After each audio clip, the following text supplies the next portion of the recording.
السلام علیکم دوستو، آج کی اس ویڈیو میں ہم آپ کو سیر کروانے جا رہے ہیں عمان کے دیہاتوں اور گاؤں کی۔ آج کی اس ویڈیو میں ہم جانیں گے کہ عمان کے دیہاتی علاقوں میں لوگوں کی زندگی کیسی ہے، یہاں کے عربی لوگ کن کن روایتی طریقوں سے کھیتی باڑی کرتے ہیں اور کون کون سی فصلیں اگاتے ہیں۔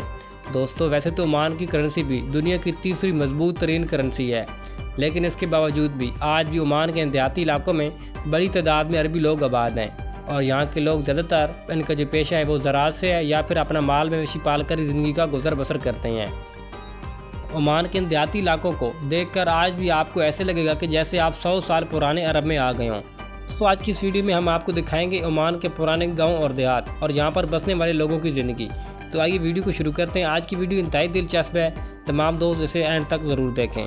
دوستو، عمان جس کا آفیشیل نام دی سلطنت آف عمان ہے، عمان کی کل آبادی تقریباً 53 لاکھ لوگوں پر مشتمل ہے، جبکہ اس کی صرف 13% جو آبادی ہے وہ صرف دیہاتوں اور گاؤں میں آباد ہے۔ عمان کا کل رقبہ تقریباً 3,09,501 مربع کلومیٹر ہے، جو کہ رقبے کے لحاظ سے دنیا کے تقریباً 72 نمبر پر آتا ہے۔ دوستو، عمان عرب دنیا کا انتہائی قدیم ترین ملک ہے اور خوبصورت ترین ملک بھی سمجھا جاتا ہے۔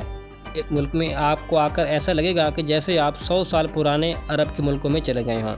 یہاں کی قدیم بلڈنگ اور قدیم گھر اور پرانے روایتی طریقے سے لوگوں کی زندگی انتہائی خوبصورت ہے۔ تو اب چلتے ہیں عمان کے خوبصورت اور انتہائی قدیم ترین گاؤں کی طرف، جہاں پر آج بھی لوگ اپنی زندگی غربت سے گزار رہے ہیں۔ دوستو، عمان کے گاؤں انتہائی خوبصورت اور سکون ہے، جہاں پر آج بھی روایتی طرز حیات کے تحت لوگ اپنی زندگی کا گزر بسر کرتے ہیں۔ سب سے پہلے بات کرتے ہیں عمان کے دیہاتی علاقوں میں بنائے گئے خوبصورت ترین گھروں کی۔ یہاں پر زیادہ تر جو گھر بنائے جاتے ہیں اکثر اوقات مٹی یا پھر گارے کے ہی بنائے جاتے ہیں، لیکن کچھ گھر آپ کو پتھروں سے بنے ہوئے بھی نظر آئیں گے۔ لیکن آج کے جدید دور میں زیادہ تر جو گھر ہیں وہ کنکریٹ سے ہی بنائے جاتے ہیں۔ آج بھی یہاں پر آپ کو پرانے عمان کے گھروں کی جھلک نظر آئے گی۔ عمان کے گاؤں اور دیہات انتہائی قدیم ترین ہیں اور یہاں پر بسنے والے لوگ اپنی زندگی انتہائی پرسکون طریقے سے ہی گزارتے ہیں، جن میں یہاں کے لوگوں کو ضروریات زندگی کا سامان انہی گاؤں کے اندر ہی ملتا ہے۔ یہاں پر گاؤں کے اندر رہنے والے لوگ انتہائی مہمان نواز لوگ ہوتے ہیں۔ تو آپ کو عمان کے گاؤں کے متعلق ایک اور بھی حیران کن بات بتاتے چلیں، کیونکہ پاکستان، انڈیا، بنگلہ دیش، نیپال اور دیگر ممالک سے جو بھی لوگ عمان میں کام کے غرض سے جاتے ہیں وہ زیادہ تر عمان کے گاؤں کے اندر ہی رہائش پذیر ہوتے ہیں، کیونکہ عمان کے یہ دیہاتی علاقے کے اندر جو رہائش ہے یہ انتہائی سستی بھی ملتی ہے اور یہاں پر زندگی بھی انتہائی پرسکون طریقے سے گزرتی ہے۔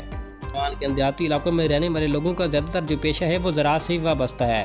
یہاں پر آپ کو بڑی تعداد میں کھجوروں کے باغات بھی نظر آئیں گے۔ یہاں پر لگائے جانے والے کھجوروں کے باغات انتہائی قدیم ترین بھی تصور کیے جاتے ہیں، اور عمان کی سرزمین پر دنیا کی تقریباً آپ کو ہر قسم کی کھجوری پیدا ہوتی ہے۔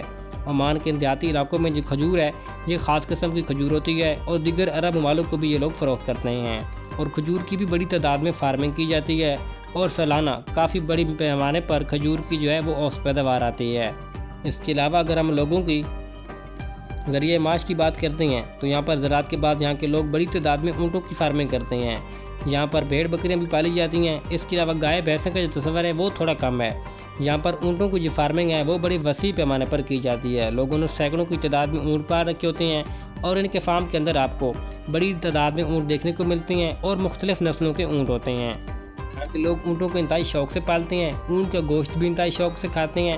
اس کے علاوہ عمان کے لوگ اونٹ کا جو دودھ ہے وہ بھی شوق سے پیتے ہیں۔ عمان کے دیہاتوں میں اس کے علاوہ جو لوگوں کا ذریعہ معاش ہے، یہاں کے کچھ لوگ آج بھی یہاں پر پھل وغیرہ کی کاشت کرتے ہیں، جن میں زیادہ تر یہاں کے لوگ انار، انگور، سیب اور اس کے علاوہ دیگر پھل وغیرہ اگاتے ہیں۔ اس کے علاوہ یہاں آج بھی روایتی سبزیاں بھی اگائی جاتی ہیں۔ یہاں کے لوگ آلو، پیاز، ٹماٹر، بند گوبھی اور اس کے علاوہ دیگر جو روایتی اور موسمی سبزیاں ہوتی ہیں ان کی کاشت بھی بڑے وسیع علاقے پر کی جاتی ہے۔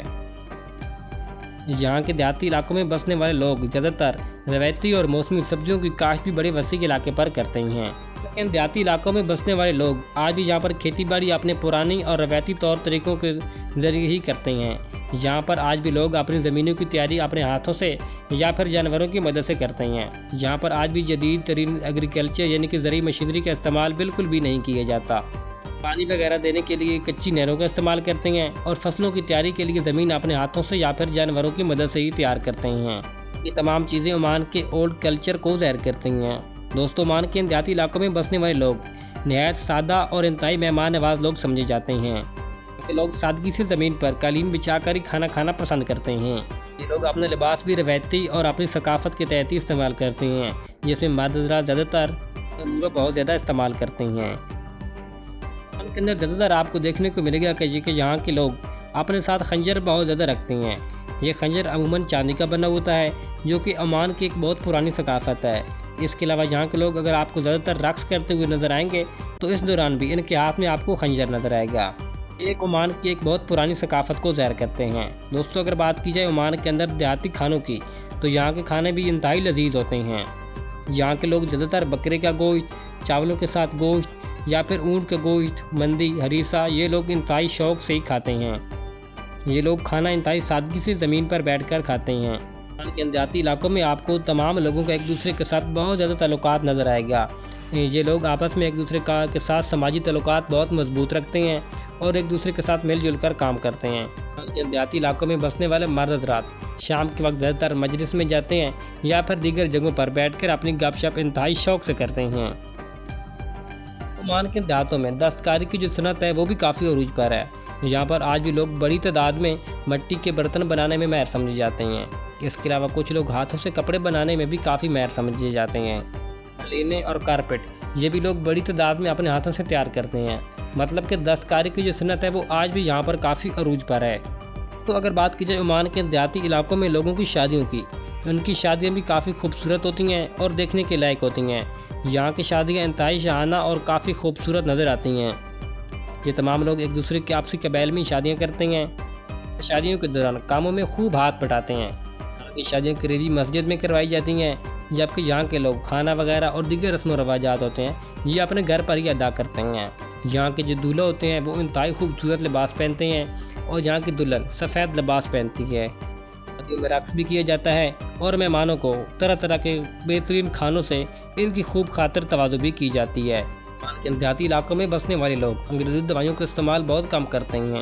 زیادہ تر یہاں کے لوگ یہاں کی مقامی جڑی بوٹی کو استعمال کر کے اپنی دوائیاں تیار خود کرتے ہیں۔ عمان کے انہی دیہاتی علاقوں میں آپ کو چھوٹے چھوٹے اسکول بھی نظر آئیں گے، جہاں پر یہاں کے بچے جو ہوتے ہیں وہ اپنی ابتدائی تعلیم حاصل کرتے ہیں۔